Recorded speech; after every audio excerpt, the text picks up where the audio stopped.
وبرکاتہ۔ الحمد لولیہ والصلاة والسلام علی نبیہ وآلہ وصحبہ وبارک وسلم۔ قال اللہ تعالی وتبارک فی القرآن المجید والفرقان الحمید۔ لقد من اللہ علی المؤمنین اذ بعث فیہم رسولا صدق اللہ مولانا العظیم وصدق رسولہ النبی الکریم الرؤوف الرحیم۔ اللہم نور قلوبنا بالقرآن وزین اخلاقنا بالقرآن وادخلنا الجنة بالقرآن ونجنا من النار بالقرآن۔ قال اللہ تعالی وتبارک فی شان حبیبہ مخبرا وآمرا ان اللہ وملائکتہ یصلون علی النبی یا ایھا الذین آمنوا صلوا علیہ وسلموا تسلیما۔ اللہم صل علی سیدنا و مولانا محمد معدن الجود والکرم صلاۃ و سلاما علیک یا سیدی یا رسول اللہ وعلی آلک و اصحابک یا حبیب اللہ۔ تمام حمد و ثنا، تعریف و توصیف اللہ جل مجدہ الکریم کی ذات بابرکات کے لیے، جو خالق کائنات بھی ہے اور مالک شہنشاہات بھی۔ اللہ جل وعلا کی حمد و ثنا کے بعد رسول رحمت، شفیع معظم، نبی محتشم، حضور خطی المرتبت صلی اللہ علیہ وآلہ وسلم کے حضور ناز میں اپنی عقیدتوں، ارادتوں اور محبتوں کا خراج پیش کرنے کے بعد عالی مرتبت صدر مجلس حاضر حضرت صاحبزادہ صاحب زیدہ مجدہ ذی وقار علماء کرام، مہمانان گرامی، السلام علیکم ورحمۃ اللہ وبرکاتہ۔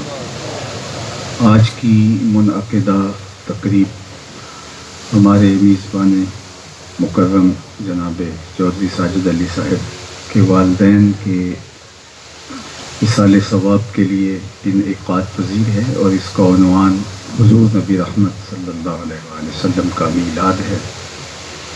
ذکر رسول کی برکتوں سے اللہ ان کے والدین کی قبروں کو منور، کشادہ، خوشبودار اور ٹھنڈا فرمائے، اور ہم سب کے ماں باپ کی مغفرت فرمائے۔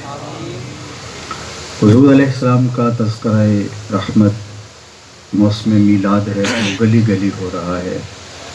ویسے تو کائنات کا کوئی گوشہ کونا ایسا نہیں ہے جہاں حضور کا ذکر نہ ہو رہا ہو۔ اہل محبت حضور علیہ السلام کے تذکار رحمت کی خوشبو سے مشام ہستی، مشام جاں معطر کرتے آئے ہیں، اور ان کو تسکین پہنچتی ہے جب کسی کے لبوں پر حضور کے نام کا چراغاں ہوتا ہے۔ میرے شہر کے ایک پنجابی شاعر ہیں ڈاکٹر اسحاق، انہوں نے کہا تھا، تینوں سینے دی میں ٹھنڈ آکھاں، تینوں سینے دی میں ٹھنڈ آکھاں، شہد گلاب تے کھنڈ آکھاں۔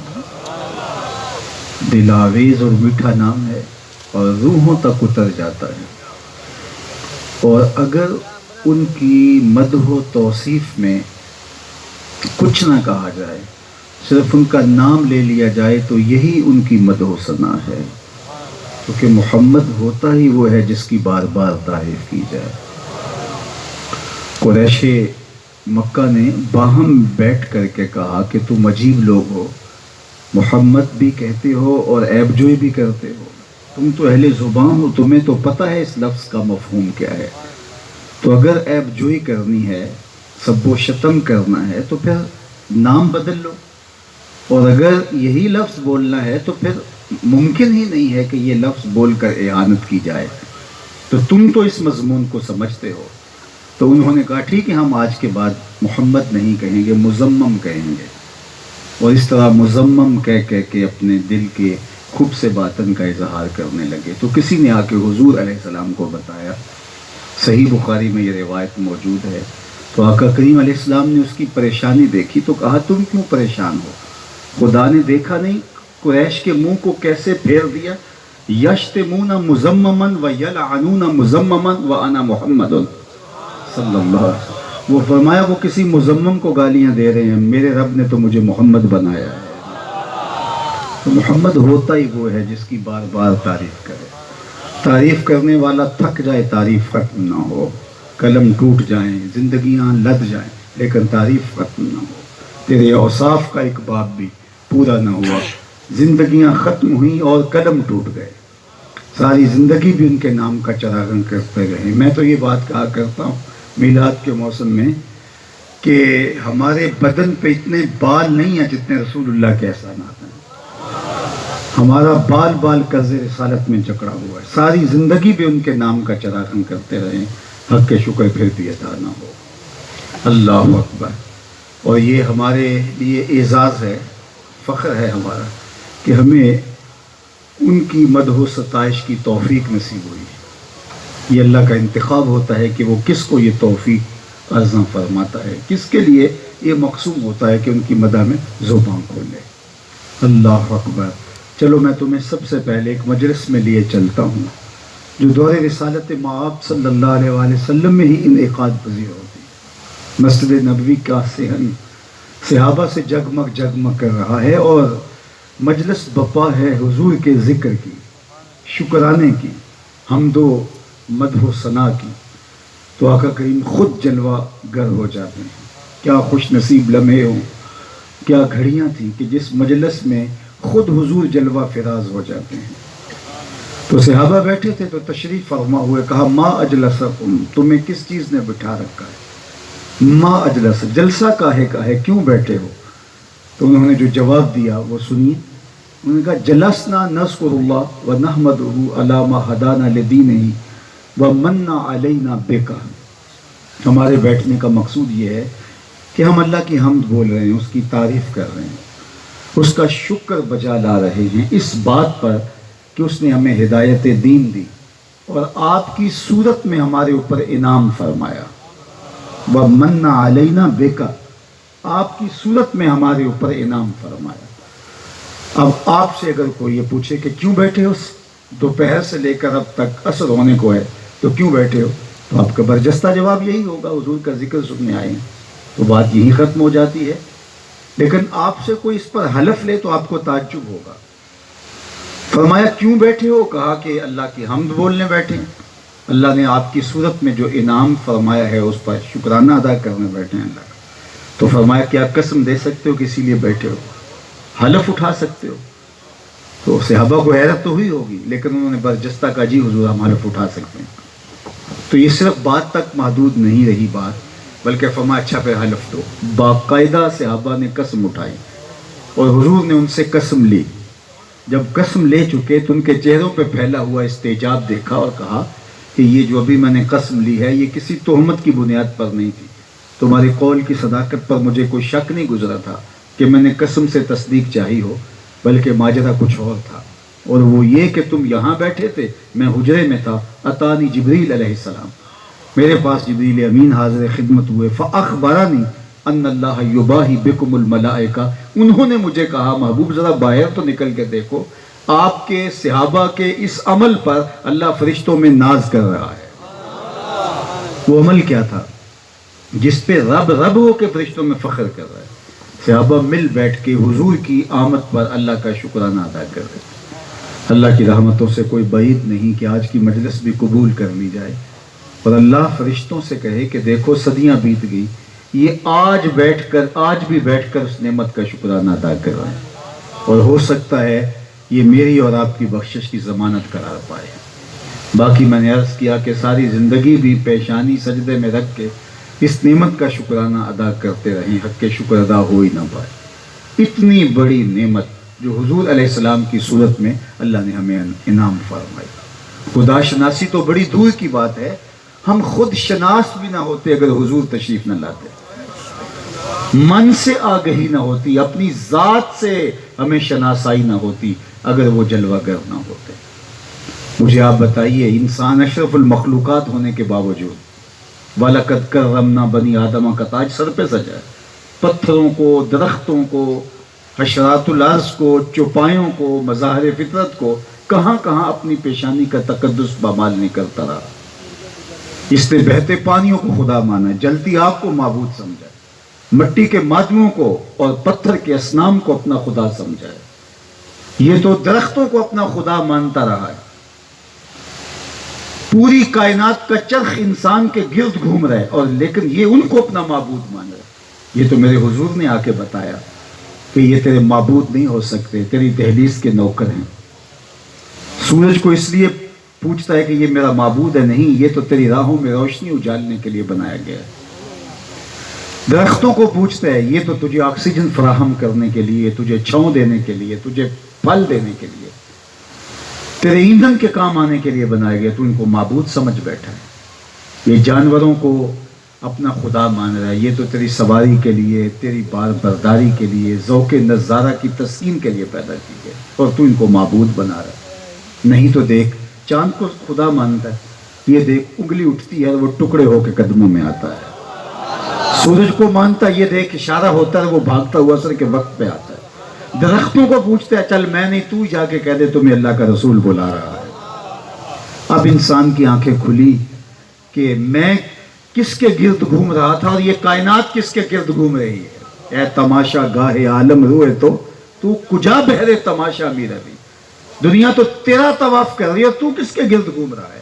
اب اس کی آنکھیں کھلی ہیں، اب اسے سمجھ آئی، تو راز کن فکاں ہے، اپنی آنکھوں پر عیاں ہو جا، خودی کا رازداں ہو جا، خدا کا ترجمہ ہو جا، خودی میں ڈوب جا غافل، یہ سر زندگانی ہے، نکل کر حلقہ شام و سحر سے جاویداں ہو جا، مسافے زندگی میں سیرت فولاد پیدا کر، شبستان محبت میں حریر و پر نیا ہو جا، گزر جا بن کے سیلے تند روح کو ہو بیاباں سے، گلستان راہ میں آئے تو جوئے نغمہ خاں ہو جا، تیرے علم و محبت کی نہیں ہے انتہا کوئی، نہیں ہے تجھ سے بڑھ کر ساز فطرت میں نوا کوئی۔ اسے تو خود شناسی ہی تب ملی جب حضور کا دروازہ نصیب ہوا، نہیں تو بھٹک رہا تھا اندھیروں میں۔ اب اسے سمجھ آئی کہ یہ کون ہے، اب اسے بتایا جا رہا ہے کہ ستاروں سے آگے جہاں اور بھی ہے۔ اب اسے سمجھ آئی، کانپتا ہے دل تیرا اندیشہ طوفان سے کیا، نا خدا تو، بحر تو، کشتی بھی تو، ساحل بھی تو، دیکھ آ کر کوچائے چاکے گرے بامے کبھی، کیس تو، لیلا بھی تو، صحرا بھی تو، محمل بھی تو، وائے ناکامی کہ تو محتاج ساکی ہو گیا، میں بھی تو، مینا بھی تو، مستی بھی تو، حاصل بھی تو، آہ کس کی جستجو آوارہ رکھتی ہے تجھے، راہ تو، رہرو بھی تو، رہبر بھی تو، منزل بھی تو، بے خبر تو جوہر آئینہ ایام ہے، تو زمانے میں خدا کا آخری پیغام۔ اب اسے پتا چلا میں تو نائب الہی ہوں، میں تو خلیفۃ اللہ فی الارض، میرے دم سے بزم عالم میں چراغ ہے۔ اب اس کا لہجہ ہی بدل گیا، ٹون ہی تبدیل ہو گئی۔ اب اس کا بدلا ہوا لہجہ دیکھیے، میں اسی انسان کی بات کر رہا ہوں جو درختوں کو، حشرات الارض کو، چوپایوں کو، کیچووں کو اپنا معبود مانتا تھا، مٹی کے مادوں کے چرنوں میں اپنی پیشانی رکھ کے اپنی عظمتوں کے تقدس کو پامال کرتا تھا۔ اب اسی کا بدلا ہوا لہجہ دیکھیے، اب بولتا ہے فرشتہ کہنے سے میری توقیر گھٹتی ہے، میں مسجود ملائک ہوں، مجھے انسان رہنے دو۔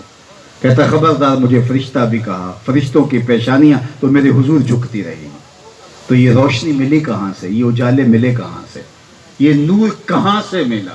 اللہ اکبر۔ سید سلیم گیلانی مرحوم نے کہا تھا، نہ خرد کی روشنی تھی نہ جنوں کی آگہی تھی، نہ خرد کی روشنی تھی نہ جنوں کی آگہی تھی، تیری رہبری سے پہلے یہ جہاں جہاں نہیں تھا، تیری رہبری سے پہلے یہ جہاں جہاں نہیں۔ زندگی کا سارا جمال، خوبصورتی، حسن حضرت انسان کو ملا ہے تو میلاد والے رسول کی چوکھٹ سے ملا، ورنہ آج بھی یہ اندھیروں میں بھٹک رہا ہوتا اور ظلمتوں میں کھویا ہوا ہوتا۔ آج میں دیکھتا ہوں ایک باپ اپنی بیٹی سے پیار کرتا ہے، آج میں دیکھتا ہوں پردیس کاٹ رہا ہے، پتھر کوٹ رہا ہے کہ میں نے بیٹیوں کے ہاتھ پیلے کرنے، آج میں دیکھتا ہوں فیکٹری میں بھائی اوور ٹائم لگا رہا ہے کہ میں نے بہن کے ہاتھ پیلے کرنے، تو میں سوچ میں پڑ جاتا ہوں یہ وہی باپ ہے جو بیٹی کو زندہ درگور کر دیتا تھا، یہ وہی بھائی ہے جو کاٹ دیتا تھا کل میرا کوئی بہنوئی نہ کہلائے، اور آج یہ پردیس کاٹ رہا ہے، آج یہ مصیبتیں سہ رہا ہے، آج یہ اوور ٹائم لگا رہا ہے۔ اس کے سینے میں بیٹی کا پیار ڈالا کس نے؟ جواب آیا میلاد والے رسول نے۔ تو پھر ایک دن یا ایک رات کا میلاد کیا، ساری زندگی بھی ان کے نام لگا دے، حق کے شکر پھر بھی عطا نہ ہو۔ ہماری زندگی کا سارا نور اسی چوکھٹ سے حاصل ہوا ہے، اسی دہلیز سے سارے اجالے نصیب ہوئے ہیں۔ اللہ اکبر۔ انسان کی غلامی میں زندگی کاٹتا تھا، آدھے انسان آقا تھے، آدھے غلام تھے، اور جو حال غلاموں کا تھا وہ کسی سے مخفی نہیں ہے۔ غلام اور آقا کی زندگی کا باہمی تفاوت کہ وہ غلام کے ساتھ بیٹھ کے کھانا بھی گوارا نہیں کرتے تھے۔ غلام اور آقا کی زندگی کے اندر تفاوت یہ کہ آقا کے جوتے کو بغیر اذن کے آقا چھونے کی اجازت بھی نہیں رکھتا تھا، بغیر چھونے کی ہمت بھی نہیں رکھتا تھا اس کی اجازت اور اذن کے بغیر، اور آقا چاہے تو اس پہ کوڑے مارتا کہ تو نے میرے جوتے کو میرے اذن کے بغیر چھوا کیوں ہے۔ یہ تھے حالات، لیکن حضور معراج سے واپس پلٹتے ہیں اور بلال حبشی کو قریب بلا کے کہتے ہیں کون سا نیک عمل کرتا ہے، میں نے جنت میں تیرے قدموں کی آہٹ سنی ہے، کیا اس ایک جملے نے دور غلامی کی ساری تھکن اتار نہیں دی ہوگی؟ اور بلال فرش اٹھ کے فراز عرش پہ نہیں پہنچ گیا ہوگا؟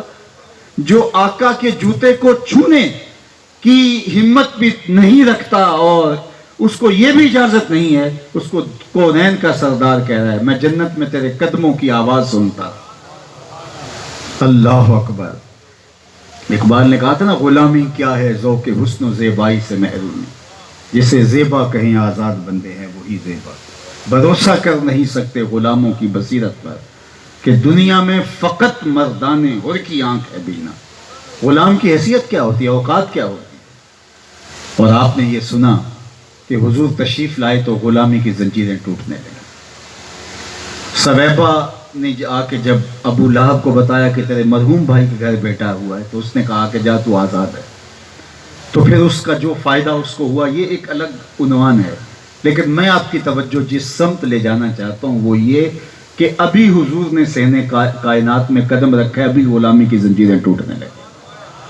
پھر اتنے طریقے دیے غلام آزاد کرنے، قسم توڑ بیٹھو غلام آزاد کرو، کفارہ قتل میں غلام آزاد کرو، کفارہ زہار میں غلام آزاد کرو، روزہ توڑ بیٹھو غلام آزاد کرو۔ ویسے ترغیب دی، حضرت عثمان غنی رضی اللہ تعالیٰ عنہ ہر جمعۃ المبارک کو غلام آزاد کیا کرتے تھے۔ حضرت عبد الرحمن بن عوف رضی اللہ تعالیٰ عنہ صحابہ میں سب سے امیر ہیں، انہوں نے اپنی زندگی میں 30,000 غلام آزاد کیے ہیں۔ غلاموں کو آزادی کا مجدہ جاں فضا مل، اور یہ نہیں صرف مسلمان غلام، کافر غلاموں کو بھی آزاد کرو، اس کا بھی اجر پاؤ گے۔ پھر ان کو کہا تم مکاتبت کر لو، آزادی کے راستے ڈھونڈو۔ آج دنیا کے اوپر شکل کی غلامی نہیں ہے، تو یہ غلامی کی زنجیریں توڑی کس نے؟ یہ آہنی زنجیروں کو کس نے پگھلا دیا؟ یہ حضور علیہ الصلوۃ والسلام کی میلاد، حضور کے ذکر اور آقا کریم علیہ السلام کی آمد کی برکت۔ تو اس لیے ایک دن کیا ساری زندگی ان کے نام لگا دے، حق کے شکر ادا نہ ہو۔ دوسری بات میں آپ سے یہ کہنا چاہوں گا کہ ہماری محبت، ہماری الفت اور ہمارا پیار صرف جھنڈیوں تک محدود ہو کے نہ رہ جائے، صرف بنیروں پر چراغاں تک ہی ہم میلاد کا سلسلہ روک نہ دیں، بلکہ جو بنیروں پر چراغاں کیا ہے دل کی گلیوں میں بھی حضور کے نام کا چراغاں، جس طرح جھنڈیاں بازاروں میں لگائی ہیں دل کے ایک ایک پرت پہ نام محمد کی جھنڈی لگائیں، اوپر بھی صاف اور ظاہر بھی صاف، ظاہر بھی چراغاں اور میلاد کے اثرات روح تک اتریں اور زندگی نور اور روشنیوں اور اجالوں کا ایک جہان تازہ بن جائے۔ ہر بار میلاد آئے تو نئی روشنیاں ہمارے دلوں میں، ہماری روحوں میں، ہمارے قلوب میں اتریں، تو زندگی کا جمال اور زندگی کا نور تو اس طرح سے کہ ہم اپنے گھروں کو بھی آراستہ کریں لیکن اپنے دلوں کو ویران نہ رہنے دیں۔ ہم جھنڈیاں بھی لگائیں، چراغاں بھی کریں، لیکن ہمارے دل کی گلیاں بھی حضور کے پیار سے جگمگا۔ اس پر ایک روایت، آقا کریم علیہ السلام نے وضو فرمایا اور پانی زمین پہ گرا، وضو کا غسالہ، تو صحابہ اس کو اپنے ہاتھوں میں لے لیا اور اپنے چہروں پہ ملنے لگے، تو آقا کریم نے فرمایا کہ ما حملکم علی ھذا، تمہیں اس چیز پر کس نے ابھارا کہ تم میرے وضو کے پانی کو زمین پر نہیں گرنے دے رہے؟ حکم نہیں دیا، ساری چیزیں حکم کی محتاج نہیں ہوتی، محبت کو کچھ راستے خود تلاش لیا کرتی ہے۔ پانی ہڑا نو لوڑ کی راہ براں دی، پانی ہڑا نو لوڑ کی راہ براں دی، پہنچے آپ دریا سرکار یارا۔ جو چھوٹے چھوٹے ندی نالے ہوتے ہیں ان کے لیے راستے بنانے پڑتے ہیں، لیکن جب سیلاب کا پانی آتا اپنی راہیں خود بنا لیتا ہے۔ تو محبت کے رنگ، اسلوب اور ڈھنگ اپنے ہوتے ہیں۔ تو کچھ چیزیں ان کا حکم باقاعدہ نہیں دیا جاتا، لیکن محبت کا تقاضا ہوتا ہے، محبت خود بخود جو ہے وہ دلیلیں تلاش لیتی ہے۔ تو کہا کہ یہ جو تم میرے وضو کے پانی کو زمین پر گرنے نہیں دے رہے، اس پر تمہیں کس چیز نے ابھارا؟ حضور بھی جانتے تھے کہ یہ محبت کی فراوانی کا نتیجہ ہے، لیکن کچھ سمجھانا چاہ رہے تھے۔ کہا کہ ما حملکم علی ھذا، تمہیں اس بات پر کس نے ابھارا؟ تو انہوں نے کہا حب اللہ و رسولہ، اللہ اس کے رسول کی محبت ہے۔ یہ ہمیں حکم شریعت نے نہیں دیا، یہ آپ کی طرف سے میں کوئی تاکید نہیں تھی، کوئی وحی نہیں اتری کہ محبوب کا پانی زمین پہ نہیں گرنے دینا، بلکہ یہ تقاضۂ محبت تھا کہ محبوب کا پانی تمہارے ہاتھوں پہ آنا چاہیے۔ اللہ اکبر، یہ الفت کا تقاضا ہے۔ حضور کے ایک صحابی ہیں اصلح بن شریح رضی اللہ تعالی عنہ، وہ حضور کی سواری کا کجاوا کسا کرتے تھے اور اسی غرض سے سفر میں ساتھ رہتے۔ جب پڑاؤ ہوتا کجاوا اتار دیتے، جب کوچ کے لمحے آتے تو کجاوا کس دیتے۔ ایک دن کہیں پڑاؤ ہوا اور رات گزری اور انہیں غسل کی حاجت ہوئی۔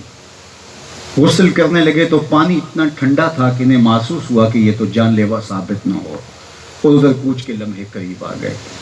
کہیں سے لکڑیاں لائے اور پانی کو گرم کرنے لگے، اور ایک انصاری صحابی سے کہا کہ آج حضور کی سواری کا کجاوا آپ کس دیں۔ انہوں نے کجاوا کس دیا تو یہ غسل کر کے اپنی سواری پر بیٹھے اور قافلے کے ساتھ مل گئے۔ جو ہی ان کی سواری حضور کی سواری کے قریب آئی تو آقا کریم نے ان کی طرف دیکھا اور مسکراتے ہوئے کہا اصلا، آج کجاوا کچھ بدلا بدلا سا لگتا ہے، تمہارے ہاتھ کا کسا ہوا نہیں لگتا۔ تو اصلا بن شریح نے کہا حضور میں نے کسا بھی نہیں، یہ تو فلاں انصاری نے کسا ہے۔ تو کہا تم نے کیوں نہیں کسا؟ تو حضرت اصلا بن شریح نے کہا کہ حضور میں پاکیزگی سے نہیں تھا، طہارت سے نہیں تھا، اور میں نے گوارا نہیں کیا جن لکڑیوں نے آپ کے بدن کو چونا ہے اس کو بے غسل ہاتھ لگایا۔ یہ محبت ہے جو اپنے راستے خود تلاش کرتی ہے۔ حضرت ابو ہریرہ کمان کو بے وضو نہیں چھو رہے۔ کس نے کہا ابو ہریرہ کمان کو بے وضو نہیں چھو رہے؟ یہ تو ہندوستان سے بن کے آئی ہے۔ کہا مجھے پتا ہے ہندوستان کا لوہا اور بنی بھی وہاں اور بن کے یہاں آئی، لیکن اس شکل کی ایک کمان میں نے حضور کے ہاتھوں میں دیکھی تھی، مجھے گوارا نہیں اس کو بھی بے وضو ہاتھ لگا۔ تو محبت اپنی راہیں خود تلاش کر لیتی۔ پانی ہڑا نو لوڑ کی راہ برا دی، پہنچی آپ دریا سرکار یارا، ما حملکم علی ھذا، اس پر تمہیں کس چیز نے تمہیں اس چیز کو ابھارا ہے کیونکہ تم میرے وضو کے پانی کو زمین پہ نہیں گرنے دیتے۔ اور نہ صرف کہ وہ وضو کے پانی کو زمین پہ نہیں گرنے دیتے، جن کو وہ پانی میسر نہیں آتا وہ ان گیلے ہاتھوں سے ہاتھ مس کر کے اپنے چہروں پہ مل رہے ہیں۔ اللہ جنہ اکھیاں دل بر ڈٹھیا او اکھیاں ہی تک لیاں، تو ملیوں تا ساجن ملیا ہن آساں ہی لگ رہی ہیں۔ کہا کہ اللہ اس کے رسول کی محبت، تو آقا کریم نے اس کی نفی نہیں کی کہ تم یہ غلط کر رہے ہو، اس کی اجازت، حضور کی خاموشی اجازت ہے۔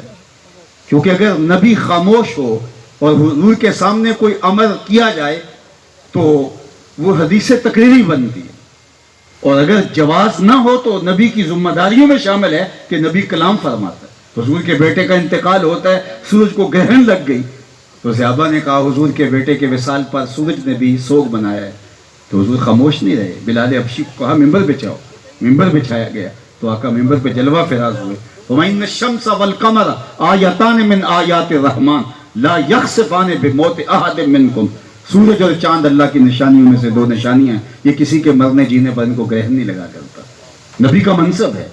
حضور نے فرمایا تمہیں کس چیز نے ابھارا؟ انہوں نے کہا اللہ اس کے رسول کی محبت نے۔ حضور نے خاموشی اختیار کی اور پھر فرمایا جو کوئی چاہتا ہے کہ اللہ اس کے رسول سے محبت کرے اور اللہ اس کا رسول اس سے محبت کرے تو وہ تین چیزوں کا بھی خیال رکھے۔ ایک کہ جب وہ بولے تو سچ بولے، زندگی میں کبھی جھوٹ نہ بولے، اور دوسری بات ارشاد فرمائی کہ جب اس کے پاس امانت رکھی جائے تو اس امانت کو صحیح لوٹائے، اس امانت کا خیال رکھے، اور تیسری بات فرمائی اپنے ہمسایوں کے حقوق کا خیال۔ تمہارا یہ عمل اپنی جگہ پہ، اور لیکن تمہارا یہ عمل بھی ساتھ ہونا چاہیے۔ اب دونوں چیزیں کہ ایک طرف میلاد پر حضور کی محبت کا اظہار اور دوسری طرف عمل سے بے نیازی نہیں ہے۔ بعض لوگ عمل کو نشانہ بنا کے محبت کے اسلوب کی نفی کر دیتے ہیں، اور بعض لوگ محبت میں ایسے کھو جاتے ہیں وہ عمل سے بے نیاز ہو جاتے ہیں۔ اعتدال یہ ہے کہ عمل کی اپنی جگہ ہے، محبت کی اپنی جگہ ہے، اور یہ ایک روپ ہے کہ جب محبت کی فراوانی دیکھی تو اس میں عمل کی ترغیب دی، اور ایک دوسرا روپ دیکھی۔ ایک صحابی تھے جو حضور علیہ السلام سے مزاح کیا کرتے تھے، عملی مزاح، اور آقا کریم ان سے مزاح کر لیا کرتے تھے۔ حضور علیہ السلام کی طبیعت میں مزاح تھا، اور اللہ تعالیٰ نے حضور کی طبیعت میں مزاح اس لیے بھی رکھا تھا کہ لوگ حضور سے فیض یاب ہو سکیں، ورنہ کوئی چہرے کی تابشوں کو دیکھ ہی نہ پاتا۔ تو آقا کریم علیہ السلام اس سے مزاح، اور وہ عملی مزاح کیا کرتا تھا۔ کبھی ایسا ہوتا کہ مدینہ المنورہ کی منڈی سے کوئی سودا خرید لاتا، کوئی نیا پھل آیا ہے تو لا کے حضور کی خدمت میں پیش کرتا، حضور خوش ہوتے، اس ہدیے کو قبول کرتے، خود بھی کھاتے، صحابہ کو کھلاتے۔ 2 4 5 دن کے بعد دوبارہ منڈی جاتا، تو جس سے خریدا ہوتا، ادھار لیا ہوتا، وہ پیسے طلب کرتا، بازو سے پکڑ کے حضور کے پاس لے آتا، حضور وہ جو پرسوں فروٹ کھایا تھا اس کے یہ پیسے مانگ رہے۔ تو آقا فرماتے تو نے تحفہ نہیں دیا تھا؟ عرض کرتا غریب آدمی ہوں، میں نے سوچا کہ سب سے پہلے حضور ہی کھائیں۔ تو حضور قیمت بھی ادا کر دیتے اور خوش بھی ہو جاتے، اور آقا اس سے پیار کرتے تھے، اس سے بھی حضور کا مزاج بھی عملی تھا۔ ایک دن وہ بیٹھا ہوا تھا اور گھاس بیچ رہا تھا، تو حضور پیچھے سے گئے اور جا کے اس کی آنکھوں پر حضور نے ہاتھ رکھ دیا۔ اس کو آپ اپنی زبان میں پتہ نہیں کیا کہتے ہیں، ہم کہتے ہیں کولی بھرنا۔ کوئی شخص آپ کا گوڑا یار ہو تو وہ اچانک بے دھیان ہو تو پیچھے سے جا کے آپ اس کی آنکھوں پہ ہاتھ رکھ لیتے ہیں۔ کیوں رکھتے ہیں؟ آپ دیکھنا چاہتے ہیں کہ میرا نام کس نمبر پہ لیتا ہے۔ ہر وقت کہتا ہے کہ جی میں آپ کے خیال میں رہتا ہوں، مجھے پتہ چلے نا، ایک تو میرے ہاتھوں کے لمس کو پہچانتا بھی ہے یا نہیں، اور دوسرا ظاہر ہے اپنے عزیزوں کا نام لے گا جو اس کو پیارے ہیں، تو میرا نام کس نمبر پہ آتا ہے۔ تو اس لیے کسی کی آنکھ پہ ہاتھ رکھے جاتے ہیں، کولی بھری جاتی ہے۔ اب حضور گئے اور چپکے سے جا کے اس کی کولی بھر لی، اس کی آنکھوں پہ ہاتھ رکھ لیا۔ اللہ اکبر! حضور کے ہاتھ آنکھوں پہ آئے ہو اور سینے تک ٹھنڈ نہ گئی ہو اور پتہ نہ چلا ہو کس کے ہاتھ ہیں، لیکن وہ ظاہر نام تھا ان کا، وہ بولتے نہیں ہیں۔ اللہ اکبر! حضور آنکھیں دبا رہے ہیں کہ بولے، لیکن وہ بولتے نہیں ہیں۔ اور میں کہتا ہوں انہوں نے بولنا بھی نہیں تھا۔ میاں صاحب کا ایک شعر ہے، لیکن میں یہاں پڑھتا ہوں: سفنے دے وچ ماہی ملیا تے گل وچ پا لیاں باواں، سفنے دے وچ ماہی ملیا تے گل وچ پا لیاں باواں، ڈر دی ماری اکھ نہ کھولا متاں پھر وچھڑ نہ جاؤں، ڈر دی ماری اکھ نہ کھولا متاں پھر وچھڑ نہ جاؤں۔ حضور آنکھیں دبا رہے ہیں اور وہ بولتے نہیں۔ پھر حضور نے خود ہی فرمایا اس غلام کو کون خریدے گا؟ تو اس نے کہا حضور میں تو بہت سستا ہوں، مجھے کون خریدے گا؟ فرمایا تو بہت مہنگا ہے۔